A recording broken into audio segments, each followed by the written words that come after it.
We should be live. We're going live. We are live. Hello, live people. I imagine you are. Good to see you. And we're getting ready to record our next episode of the Hidden Entrepreneur Show. You know how this works. Thank you for tuning in. Our guest is right there on the screen. It's Corey Blake. How's it going today, Corey? Fabulous. Thanks for having me, Josh. Absolute pleasure. We spoke for a little bit before we went live, and like I said, we have some similar pasts, and I think we're gonna have a good dialogue here. Can't wait. All right, so let me get this prepped and ready. And I know our mutual colleague Marie is joining and watching. That's awesome. So you've worked and are working with Marie, right? Yes, love Marie. She's phenomenal. Agreed. Yeah. Agreed. All right. I am ready to officially hit record on this, and we'll get going. Love it. Cool. Here we go.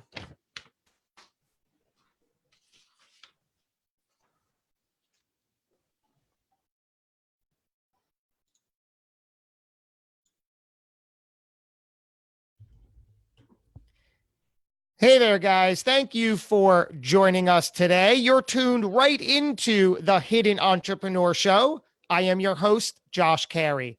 Our guest today is the founder and CEO of Roundtable Companies, whose purpose is to tell the story behind yours. He has spent 12 years helping business leaders use storytelling to transform themselves and their organizations. He pioneered the business comic book, packaging and publishing dozens of titles, including bestsellers by Tony Hsieh, Marshall Goldsmith, and Robert Cialdini. Prior to starting RTC in 2005, he was a professional actor in Los Angeles. Get this, starring in one of the 50 greatest Super Bowl commercials of all time. We'll talk about that. He earned his SAG union card, Screen Actors Guild, working 8 days on the film Fight Club. Imagine that. And among numerous television shows, he guest starred and co-starred on Buffy the Vampire Slayer and The Shield. To make matters even better, his TedX talk is titled Vulnerability is Sexy, and he knows it. I don't know. It's just called Vulnerability is Sexy. And he has 18,000 views on that video. Let's bring him right into the show officially. It's Corey Blake. Thanks, Josh. I'm finding myself just smiling with so much enthusiasm because you're just so much fun. I appreciate the energy. This is going to be a great time. Oh, well, thank you. Thank you for that. So like I said earlier, before we went on, we have a lot of similarities in the past. I also spent a good deal of time in the acting and filmmaking world, but on the other coast in New York. So we'll get to that. Very excited to learn all about that. I want to start though with the whole concept of storytelling. For all of my business life, I've always heard how important storytelling is. And I've always been very aware of, I don't know, just trying to get it right. How does one approach storytelling? How do we implement it? How do we get it right? Holy smokes, what a question to start off with. Listen, yeah, easy. Right? Ba-boom. Small, right. You do these 3 things and everything's perfect. For me, oh my God. First off, it's a reframe from telling the story that I think I'm supposed to tell to get me where I want to go to sharing an authentic story, right? That even potentially risks judgment. So I think ultimately the first shift that we'll talk about, right, is the importance of that reframe. So many organizations and our Facebook feeds are full of broadcasting. Here's what I want you to know about me. And I term it as, here's what I want you to know in order to help me get where I want to go.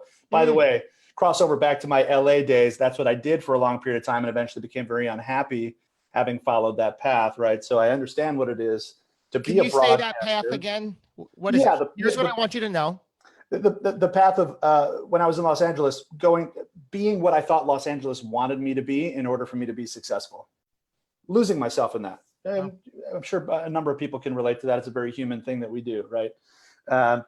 So storytelling, I think ultimately, first off, acknowledging that stories are powerful when they are authentic and when they allow the audience to have their own opinion about the story. Okay. I know that as you pointed out in the LA world, and I'm sure others have too, I extended that to my entire life, right? I showed up as the person that I wanted, that I thought others wanted me to be. So completely relate to that. So when we're talking about storytelling, I love that reframe. It's because one of your things is, like you said, not only authentic, but vulnerability. So am I then, if in my business, do you help me figure out what my story is, or is it already evident? How does that work with a client? So it's very Michelangelo in its approach, which is how do we carve away all this stuff that's an obstacle to the essence of you or the organization.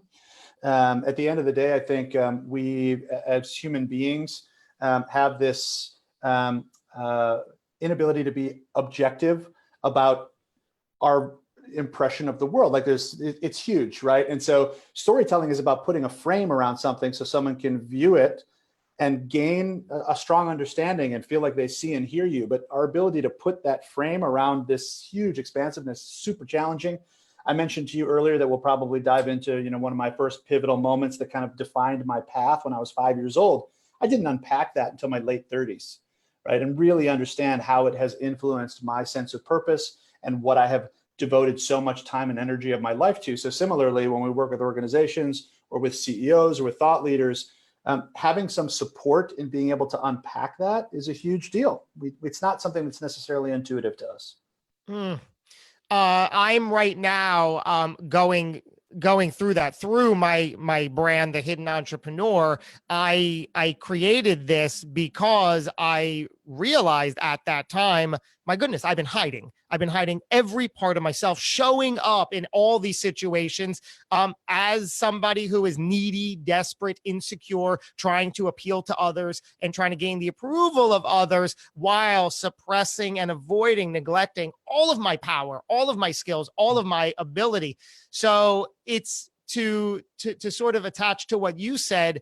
I have to really see, like with this whole unpacking, right? I have to sort of see what I was doing versus what I am doing now and frame that in the way. So I love what you brought up. I think there are two kind of ways that we come at stories. One is from that fear imposter place, right? And we all deal with it through a portion of our lives. Some of us, the majority of our lives.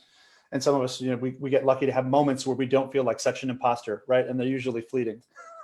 But when we come from that fear place, we tend to tell the kinds of stories that control the observer's capacity for their reaction.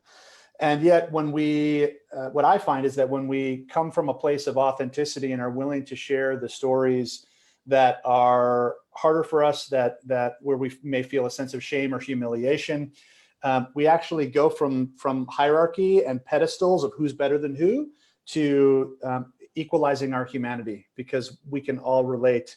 Even if we haven't had those similar experiences, we can relate to our pain in different ways than we relate to our differences in success. Does that make sense? Yeah. Your TED Talk titled "Vulnerability is Sexy." How do you define vulnerability? What does that really mean?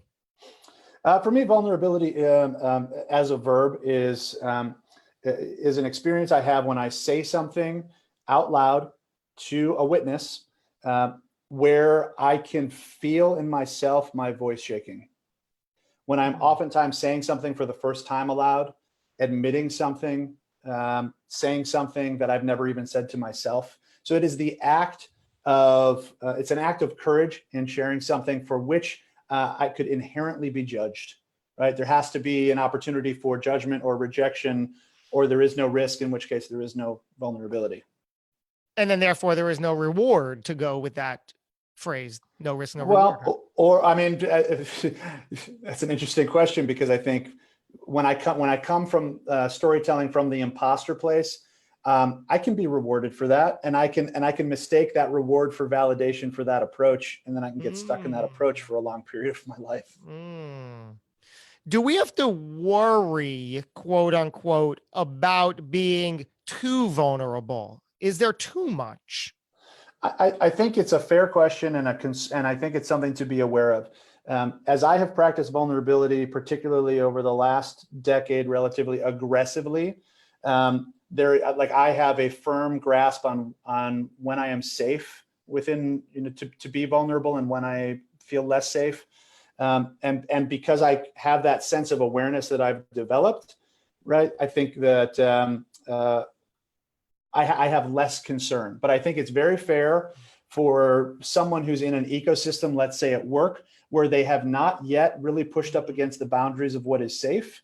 I think it's appropriate to be careful. Like, as an example, when we support people in a book writing process, which typically is like a full year, for 9 months, we tell people, like, this is not for sharing yet. You can share it within our team, but it's really fragile.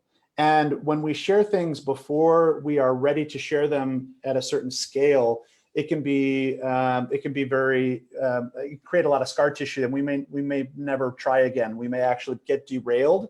So we actually, like, I look at vulnerability from the standpoint of practicing it concentrically. I do it in a really safe place first, right? And then I go slightly less safe, slightly less safe, slightly less safe. And then there comes a point at which I recognize, okay, it's ready for the world. But if I go out to the world first, before I've tested it, before I've really understood how people can hear it or can't hear it, right? Before I've set certain parameters, I can do damage to myself. So I think it's a very fair question, and it deserves some thought. I love it. Can we take the idea or concept of vulnerability and make it tangible or structural? Sure. Even as an example, are there different types of vulnerability? What works for the entrepreneur? Oh, lovely question. So I'm a believer in extreme vulnerability and the value of that. I also believe there's a place at which it becomes dangerous. And I have discovered that there is often another side after the danger that makes the danger worthwhile. Go ahead. And yet the only way that I came to that realization was through a moment where I literally internally said, holy shit, did I just blow up my company? So I've practiced it to that degree, right? But that's not to say that everyone needs to push to that extreme. But practically speaking, I think the kinds of vulnerability, particularly as it pertains to, you said, the entrepreneur, the leader, first off, an awareness that the leader sets the tone for the organization with their vulnerability. If I'm only comfortable with a foot, of a depth in a pool, ain't nobody around me going to dive in because they know they're going to crack their head open, right? So if I'm willing to set the tone that this is a 6-foot pool of water, right? People will play around. They might not go to 6 feet, but they might go to 4, right? So certainly the leader recognizing that they set the tone. And the more that we are willing as leaders to share our humanity, the more that we let others around us know that humanity has a place in the environment where we work. Let's segue perfectly to the world of comedy. I know we both have, as you do a spit take. Exactly, right? You saw it coming, right? I didn't. It was perfectly timed on your part. In the world of comedy. For those not viewing this, Corey was taking a sip as soon as I said it. And for some reason there was a comedic element to it, right? So the world of comedy, what of it? What place does it, right? Small question. What of it? What place does comedy have in all we're doing? One of my favorite quotes is from Harold Clurman, and as a New York junkie, so you might be familiar with Harold. Harold Clurman founded the Group Theater in 1935, which eventually became Broadway and then eventually became Hollywood.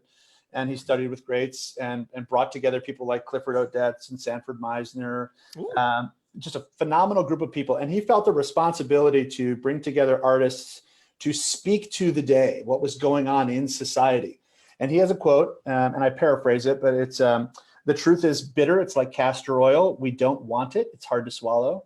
And so we open their mouths with laughter and then we pour it in. So for me, I'm sorry. Let me just let that sit for a minute because that's amazing. One more time, if you please, from the top, back to one. Back to one, everybody. Yeah. The truth. Settle. The truth is like castor oil. It's bitter and hard to swallow. We don't want it. And so we open their mouths with laughter and then we pour it in. Wow. So that suggests that you're going to get the hard truth after a comedic laugh. I think it applies to entertainment in general for me in my experience, but I think, and Harold Clurman and the group theater certainly were a very dramatic group that also knew how to use comedy. But when I look at my past as an actor in Hollywood, doing a lot of commercials, right, I used my gifts to pour Mountain Dew, sugar water down people's throats, right?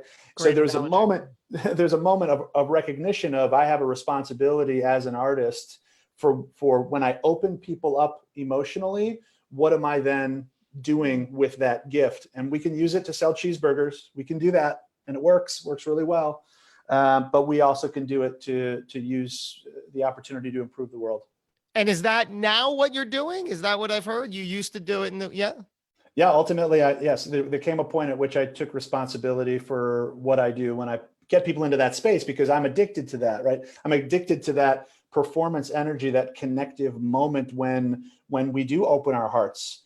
And because I know what it feels like to build a career off of not necessarily being responsible with that gift, there came a point at which I rejected that, or it rejected me. I'm not sure. I got spit out of the system to some degree, right, from my own discontent in that. Yeah. And my trajectory became a commitment to using that talent for good.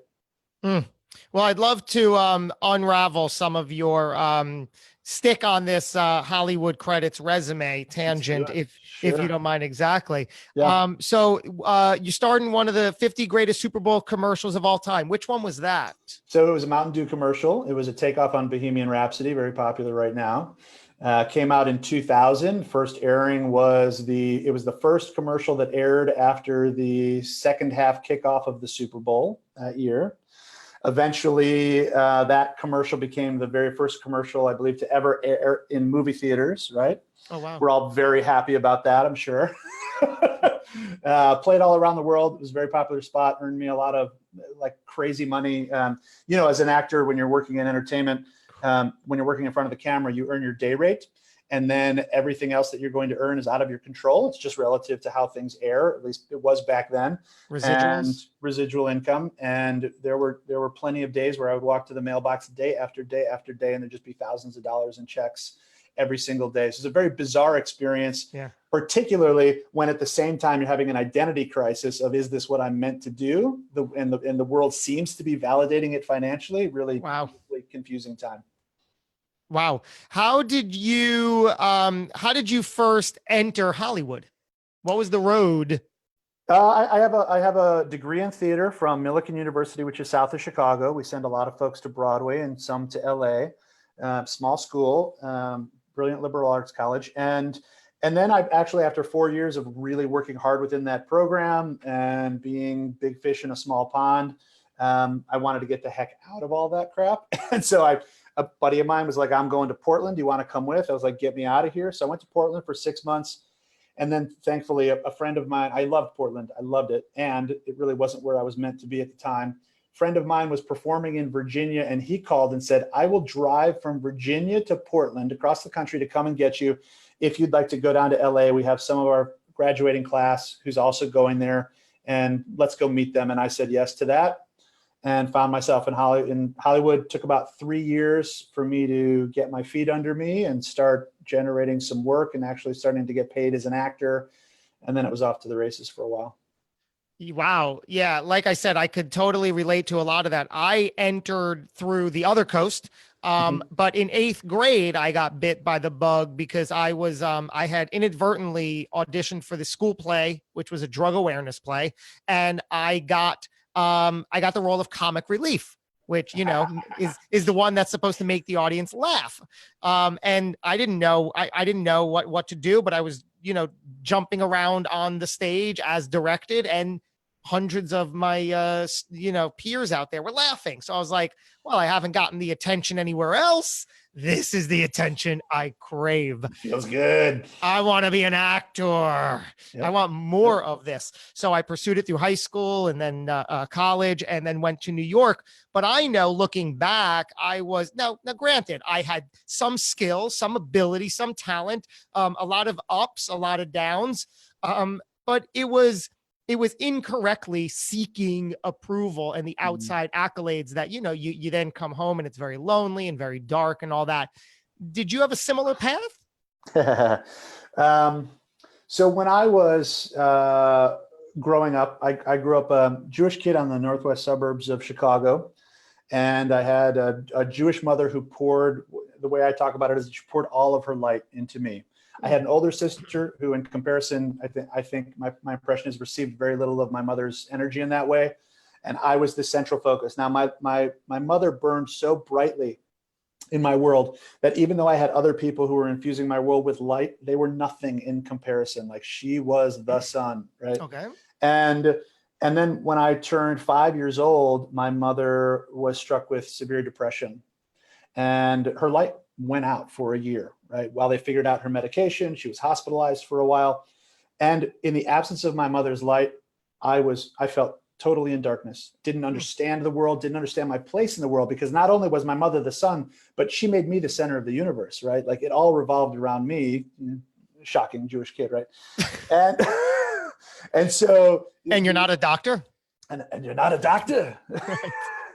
Well, for my mother, right, because she was really struggling with her own happiness during that year, that meant that the person who had been the safest person in my life became the most dangerous for that year.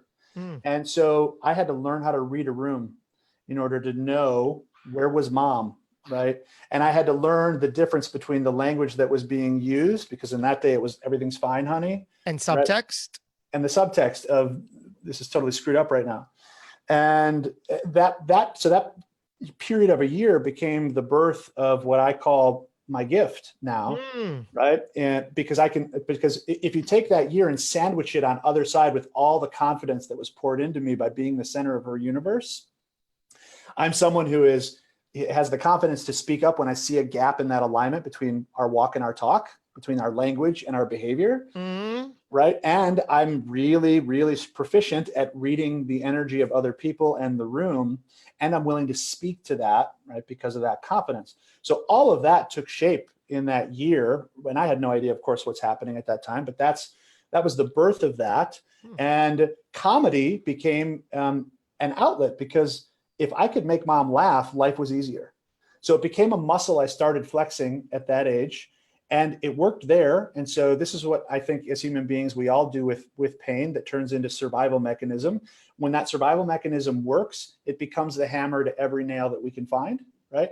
And so I used comedy and performance pretty much throughout my whole life for a really long time, to a degree where I would say it was even borderline manipulative, or not even borderline, it was manipulative, because it was my tactic.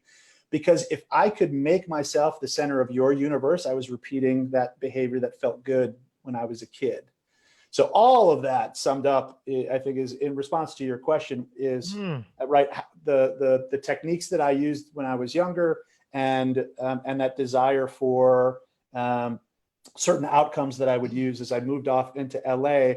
Using comedy became a muscle that I was very proficient at and thought would get me what I wanted, until it wasn't enough. Wow. Yeah, I've learned so much about what you said as truth. And an interesting little tweak for me, the comedy was the full mask. If I could completely lead with the comedy and make others laugh, I wouldn't have to reveal. So it was the cover, right? I didn't care about making them laugh to be the center. I just didn't want the attention on me. So I'm like, make you laugh. And, it's sort of like the magician who's like, don't look over here. It's like I'm like, yeah, exactly. Total misdirection, because I wanted to do everything I could to not have an awkward moment where you might ask me a question, or have a moment where you could ask me a question, but you choose not to. And now I'm very aware that why aren't you interested in me, and all kinds of, right? Dude, All that's so kinds. fascinating. The Yeah. misdirection piece, I think, is just is wonderful, right? And I think as we're also, I think we have this perception that survival technique that we used, we need to eradicate, right? And I listen to that and I go, oh, your ability, right, to master misdirection, what an asset, like an incredible asset. And if it's the only tool that we use for all situations, it gets us in a lot of trouble, and we can start hating that part of ourselves, right? Like for me, that being the center of like needing so much attention was obnoxious, right? And Yeah. I didn't love that part of myself. And yet it's such an important part of who we are, and it's a brilliant tool in our toolbox. It's just that we have other muscles that it's very important for us to explore and learn how to strengthen. So we can be choiceful and use the appropriate tool for the situation. I love this part of the conversation because I'm realizing that comedy, for example, that each of us possess is, like you said, just one tool in the whole toolbox of life that, depending on the scenario, the situation, the outcome we desire, we have to show up with something. Yeah, and comedy is a real tricky subject because I think oftentimes we'll find that in a serious situation, people will use comedy to lighten something, but it's actually creating disconnection as opposed to further connection. Comedy can be wonderfully connective tissue, but it can also be used as a tool to create distance. And we have to, I don't know, it's just something for us to be aware of. No, that's probably exactly what I fell into. That's another thing. Yes, misdirection. Yes, keep everything away from me. But like you said, to keep a distance. How does that come about? Why does that happen? How does that happen through comedy? Well, I see it. So we do a lot of work in vulnerability, and it's not unusual that we'll find, like when we're in a group setting, something will start getting pretty serious, pretty intense, and someone will crack a joke. There's always a joke available, right? And if it happens to be something that you see and are good at finding, right? Like there's a natural desire to toss it into the room. But I think when I see it in those situations, it's coming from some discomfort or the potential desire to rescue a situation, which actually doesn't rescue a situation. It's just our perception that it will. But ultimately, I think it manifests from discomfort in those kinds of situations. I love the whole theme here now of connection and disconnection. That I had shared a quote on my Facebook earlier, and it's from you naturally. It says, "We are all desperate for connection. We want our beauty to be seen in the world, and yet we are articulating ourselves to the world in a way that the world doesn't know how to respond to us." That sums up my life. I have always felt disconnected from the world. I always felt alone, lonely, and isolated, and wondered, why can't anybody just get me? Why can't anybody just, look at me and say, I get it. I get you. I like you, and validate me, right? But I'm thinking it's because I was so cut off. What are they supposed to grasp? That's really interesting. What's coming to me as you say that out loud is what I expressed to you at the very beginning of our time together, when you started recording and did my intro. My face was starting to get that kind of muscle cramp from smiling so much, right? Because I was just enjoying being with you so much, and I am currently. I feel like we're in a flow, right? It's like being in the river, and it's juicy and delicious to me. And yet, right. Our ability to receive that feedback as human beings, right, when people do see us, right, may not be something that we've done a lot of muscle flexing around and a lot of practicing. So is it the desire for validation? This is just a curiosity that's popping up in me. Is it a desire for validation, or is it a desire to recognize validation when I see it, truly take it in, not just spit it out, or not just create a boundary to it, but actually chew on it, swallow it, and let it create some nutrients for me. That's just wonderfully human stuff. Yeah. And I think that today I'm much better at all of that, receiving and accepting and knowing. I was just so, like I said, needy, desperate, and insecure back in the day, Yeah. trying to get it externally. And it didn't work until I could get it, from within. I love it. I mean, even the title of your show really is like touches me deeply in the sense that I'm on a journey to support people in wholeness, right? And we're going from hidden to wholeness. I think it is a trajectory that so many of us as human beings we're just on. We find pieces of ourselves that people see and recognize. We amplify those. We work hard to strengthen those, right? And then we think they're the tool for every job. And over time, eventually, there's, I think, an opportunity for us to recognize, and oftentimes it comes in middle age for some reason. Maybe some people are lucky to get it sooner, but that recognition of this isn't everything, and the way that I'm approaching this isn't always helping serve my greatest potential in the world. So that question of how do I become more whole, for me, from a storytelling standpoint, we look at it through the lens of how do I share more of my story so that my own wholeness is reflected back to me more frequently. Ideally, it's reflected back so much that I can no longer deny it. And then I start to own it in new ways. Ooh, chilling. Yes. I want you to expand. I think you just went there. So talking about this quote where you say we're all desperate for connection, etc. And then what you say in that video is until someone comes along and sees our brilliance and reflects it back to us. Explain that to me a little bit. What does that look like? What does that mean? How do we get that?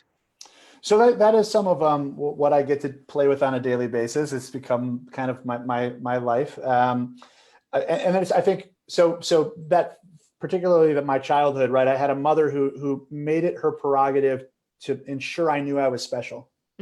Right. So that's totally the mission that I'm on. It was birthed really from that relationship.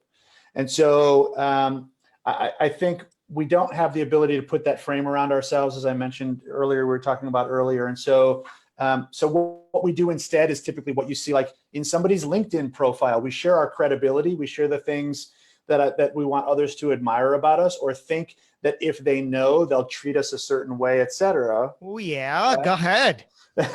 And yet, our LinkedIn profile very typically does not share our essence in any way. It shares a single dimension of who we are. And if we walk around the world showing people one dimension, how much are we hiding, right? The other two dimensions, or however you look at that.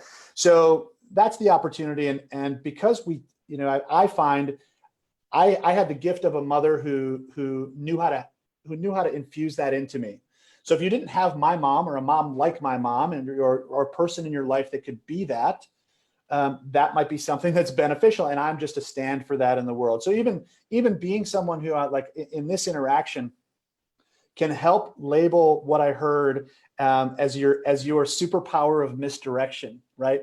And be able to look at that without judgment from the standpoint of, oh my gosh, what a fascinating tool that you get to use when it's the appropriate tool for the job. And the awareness of what are the other muscles around that to continue to exercise so that you don't use it to your own detriment or the detriment of others. Because I'll tell you, my use of my own desire to be special or help other people feel special can be a very manipulative tactic if I'm not careful with it. I can make someone feel special or help them feel special in such a way because I want something from them, right? There's a human nature that's just going to show up. So I got to be we all have to be very careful with whatever superpower that we've developed through survival mechanisms in life. Now, there's something interesting. You've been talking about you at 5 years old was given that gift by your mother of making you feel the center of the universe. I have two children, a 3-year-old son and a 5-year-old daughter, who I do make feel that way. So is that the good, or was it positive? It carries both. With light comes shadow. The best way I can put it. I think any gift that we're all given gifts through pain in our childhood, right? And I think if we look at them as a source of pain and don't see that they are a gift, then we live in the shadow of them through the bulk of our life. when we find the ability to connect the dots and determine, oh, that was actually the birth, that was the origin story of my superpower, my survival mechanism. Yeah. In Gestalt theory, we call it creative adaptation, right? How did I creatively adapt to my really crappy situation? So during that time, being invisible, right, I had to creatively adapt to what it was to live in darkness during that year when I was 5. And the superpower became performance and reading that energy, et cetera. And if used improperly, can cause damage to relationships and whatnot. I want to talk specifically about your company, Roundtable Companies, right? Sure. Yeah. Reading its tagline, it says Roundtable Companies is a storytelling company. Write the book you were born to write. Film your documentary. Draw your story on your walls in art. Unearth the language of your purpose. Shout your customers' successes. Shift your culture by inviting a new story into your organization. Evolve the story of your leadership. Transform your community by allowing others to see themselves in your story. Welcome to the table. Thank you for reading that. That's lovely. Sure. I appreciate hearing it in your beautiful performance voice. It's lovely. I really can't deny it. I cannot deny it. No, and it's man. funny because I do I always say that I take all of the technique that I've learned as an actor and filmmaker, and I use it as appropriately in this medium. There's a lot of transferable skills. Some of my favorite people that I've met in the world are folks who have taken, a past education, something that they have mastered and applied it in a way, right, to a different industry and bring in a fresh perspective. I love it. So grateful to you for bringing that to the podcast zone, man. Exactly. There are plenty of people who don't bring such personality and excitement, and there's value on a different scale. This is fun to share performance energy in an interview. Thank you. Exactly. Performance energy. Exactly. Totally, dude.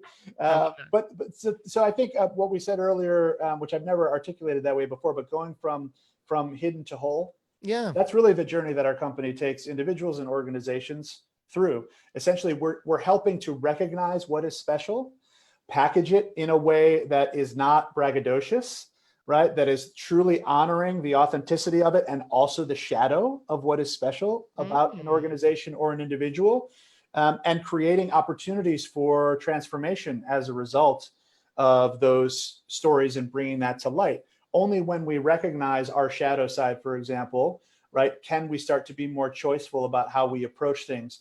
So when we're working with an organization or an individual to highlight that special component, there is an aspect of the work that is healing and cathartic, because we're helping reflect back to them pieces that they oftentimes have not acknowledged in themselves, or that other people have not acknowledged in their beauty. And oh my gosh, yeah. That superpower, however all that is manifested in their lives, while also being able to sit with them in non-judgment over when that superpower has been used not for good, right? And it just is. It's just that there's both sides of any coin, right? Just how it shows up. So we're in that space of then how do we hear those stories, and then how do we package them so that they can feel safe in sharing them, which oftentimes starts internally at an organization. That's safer. Right. And then eventually, once it's really well received and beautifully received, oftentimes internally, then they might say, you know what, just share it externally too with the world. And then it can become the marketing of a thought leader or a brand or an organization. But it really is all about that taking steps from hidden to whole. Wow. Whole is unreachable in its entirety, right? But the more that we take steps towards that, the more that we feel seen for all of what we are, I just find the better life feels. Wow. There seems so much to you today. How do you view yourself? Because there's a lot of creativity. There's a lot of artistic structure in your work. How do you label yourself? Thank you for the question. And I certainly don't recommend anybody labeling themselves, but yeah, no, right. You know what I'm saying. It's a tough word, but and yet it's part of life. So I was an actor. That was my identity for a long time. Mm-hmm. And then I had a 3-year period where I wasn't an actor, but I wasn't anything else yet. And that was probably the most challenging part of my adult experience. And then I started a company in the first of those 3 years, but I still didn't identify as a company owner or a business person. That didn't make any sense to me. I just still wasn't an actor. Exactly. And then for almost a decade, probably 8 or 9 years, I was head down in the business, growing the business. And so business person leader became the label of my identity. And then in 2014, when I came across Conscious Capitalism and was invited to attend one of their big events, I had kind of the blinders pulled off through that experience and a couple of other experiences that happened within a short amount of time. And that period at the end of 2014 until today has been integration of the performer who I had pretty much put away in a closet. I didn't think that was ever going to come out again. That was invited back into the picture. So it's been an integration of the performer and the business person. And I'm like 3-4 years into that and starting to own the label of artist again. Oh, I love that.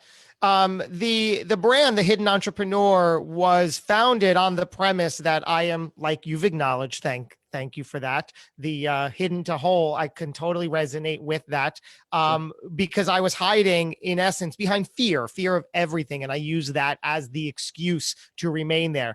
Excuse me. Can you tell us about a time when you were hiding behind fear and you had to work through it? Oh, sure. Yeah. There was a period in LA when things were outwardly looking successful, but I was feeling inwardly, the word I use is invisible back then.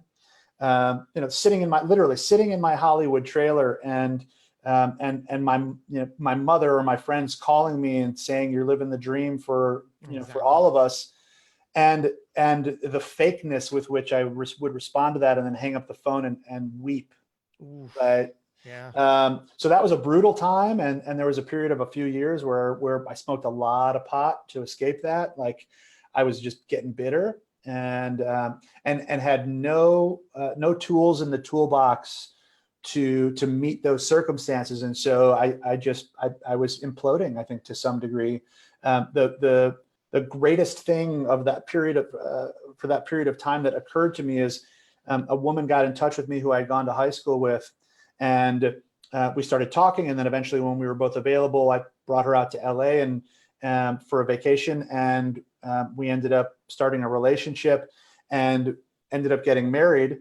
And before we got married, like in between I think it was in between the proposal and the marriage, I finally vulnerably admitted to her that the amount that I was smoking pot.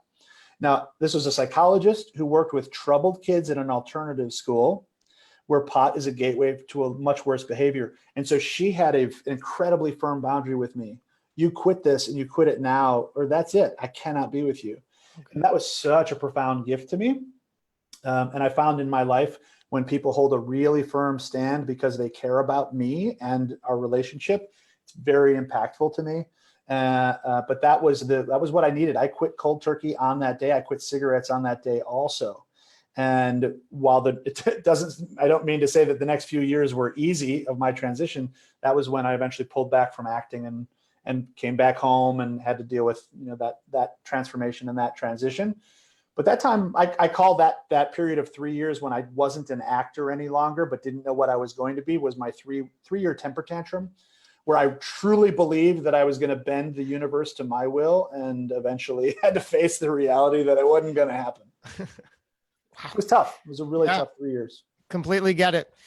Looking back on a younger version of yourself, what advice would you give that person? I struggle with this question because it's almost like for some reason as human beings, we want to save other people from pain, even though we can acknowledge in this conversation pain becomes superpower. Mm-hmm. It's just this weird thing. So I don't because I do love my life today. I think I would observe and keep my mouth shut and not try to change any direct course of action. Ooh. As hard as that might be, right? Like, oh, that's profound. If I mean, it would be easy to say, relax, surrender more, be a great listener, all the things that eventually you learn how to do. Start work on yourself much sooner. I wish I had, in some ways I'd say, where would I be now if I had started some of my personal development work at a younger age? And yet I think I'm exactly where I'm supposed to be. Exactly. Wow. What a beautiful answer. Thank What, you. what mantra do you live by today? I don't have a direct answer for that, but I'll share what comes to mind as you ask it. I have the word love tattooed on my arm here. And this was an intentional act because I knew I needed to behave more from love than I had been. And I knew the one way to do that was to put it in my face in a way where outwardly people could judge me if I was not living in alignment with this ink on my arm. Oh, wow. I don't know that I entirely realized that that's what I was doing. But for some reason, I thought when I got it that for years I'd be wearing long sleeve shirts, and it became a very outward declaration quickly. Brilliance is another one, which to me I define as having the magic, that intangible stuff that pulls us to the edge of our seat. So I live from the standpoint of behaving from love in my connections and my relationships, and striving for brilliance in the work that I do, and the way in which I serve through what I create, which is also through the relationships that are manifested. So the love and brilliance to me are very intertwined. So that's what's coming to me as you ask the question. Do you believe that everything happens for a reason? I don't know that I believe it happens for a reason, but I do. I do believe there is meaning to be made from everything that happens. Exactly. Very, very similar to my theory, which is all this all is, right? What do we know? What do we know? What do I know? I don't know a Yes. darn thing. Don't know anything. Trying to make sense of it all. I know. Right. Maybe trying to, pretend you do and see what sticks. Right. But who knows? I like feeling like I know what I'm doing. Right. And yet the more that I learn, of course, it's I think a pretty traditional saying, the more we learn, the more we know we don't know. Yeah. Yeah.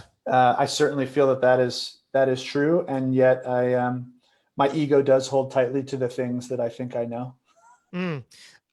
I don't know why I'm connecting this, but something you said that was really cool about social media much earlier on was the fact that so much of what we tend to do is put out what we think we want others to view us as, or what was the statement?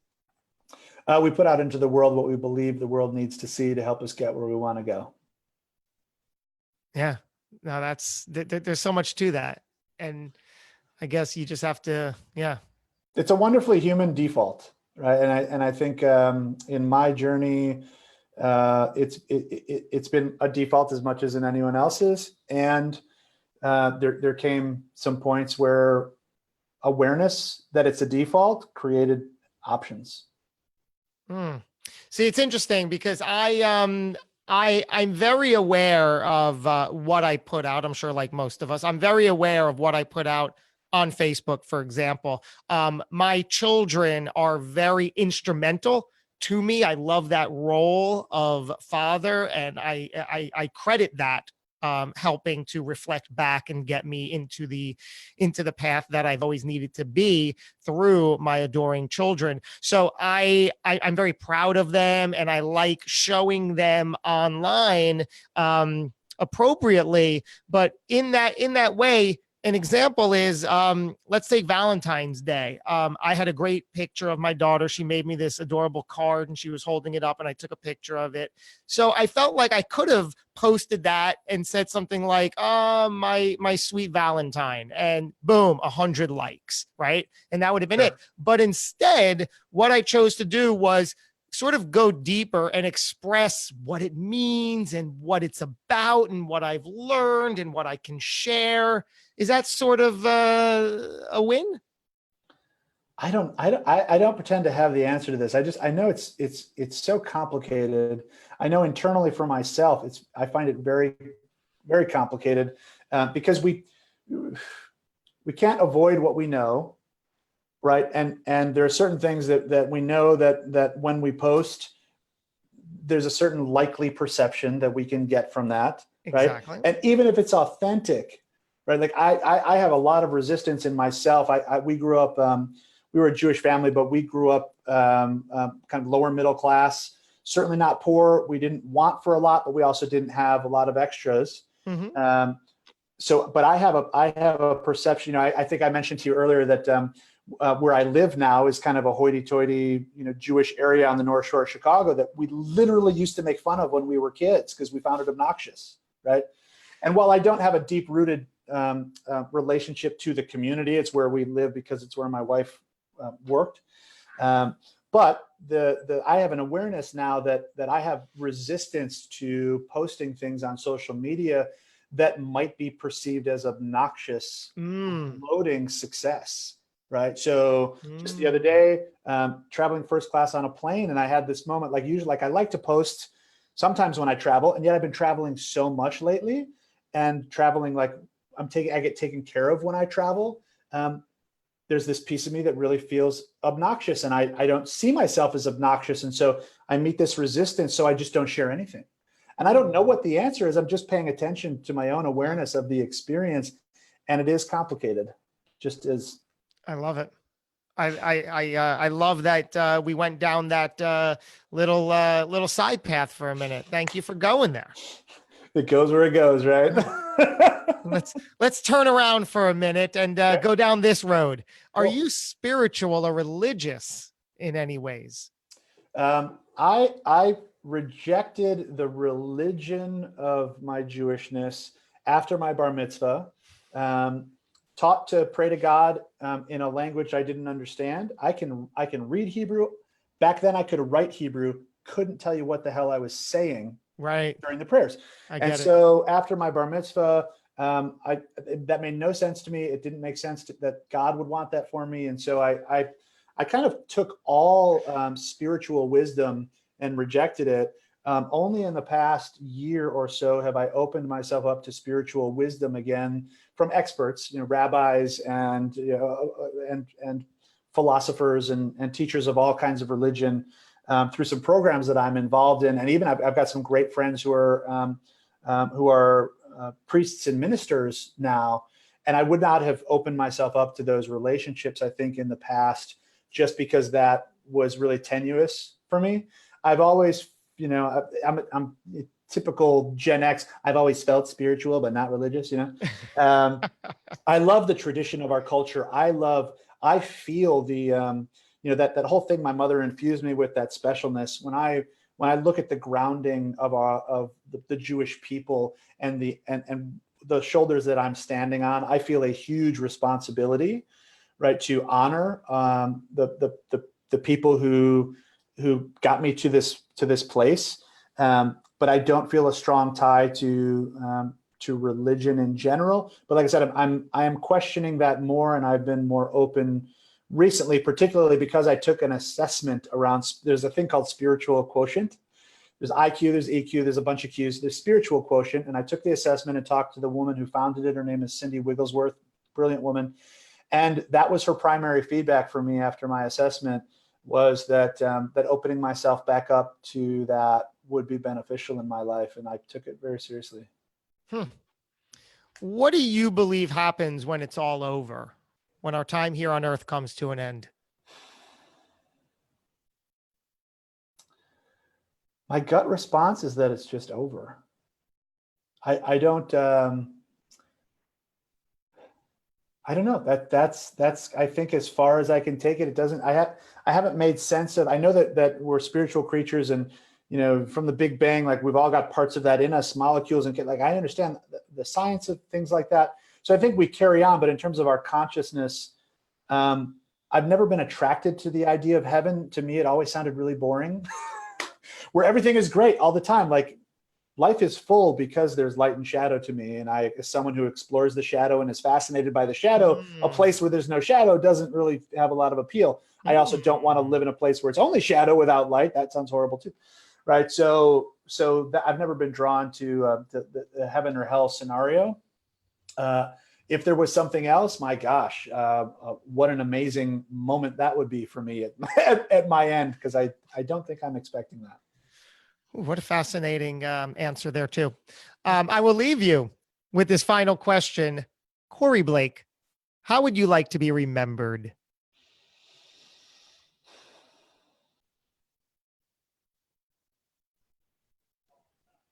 I'd like for people, as a result of either being in relationship with me or being in relationship with my work or the work that maybe has manifested as a result of my having been here, for people to feel seen.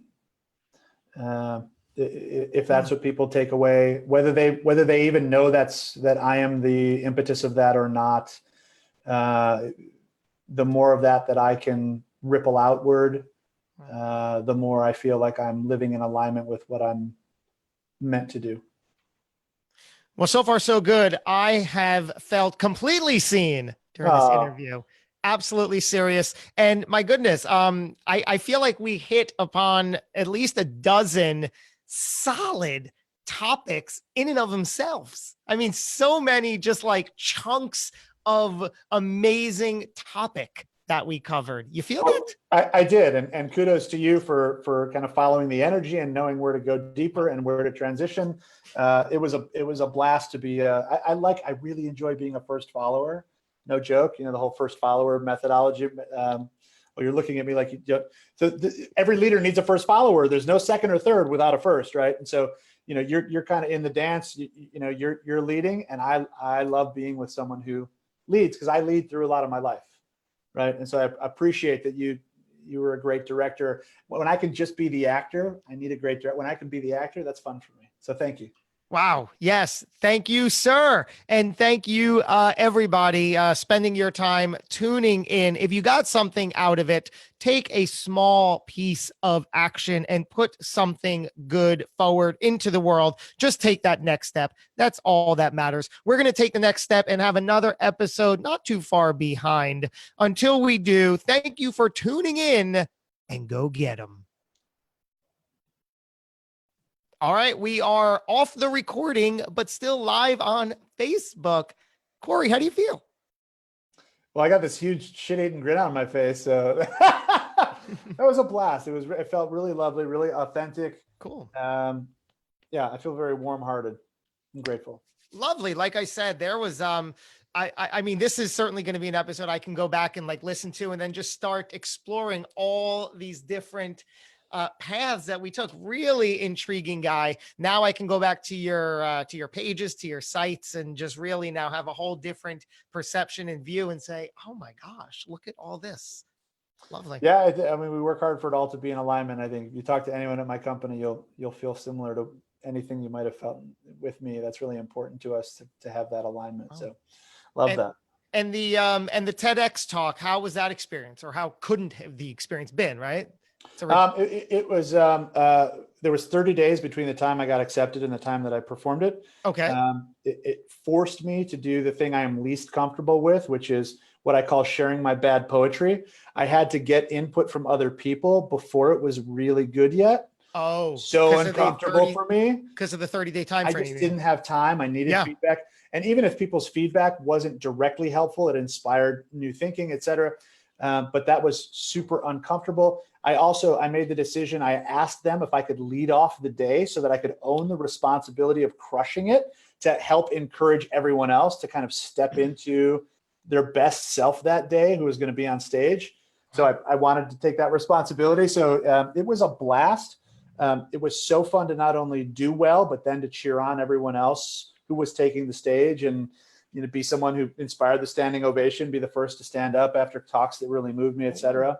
Wow. I recommend it for anyone who has something that they're planning a flag around. It's an awesome vehicle for me to show up with my best, to be super thoughtful with what I was going to do with those 15 minutes.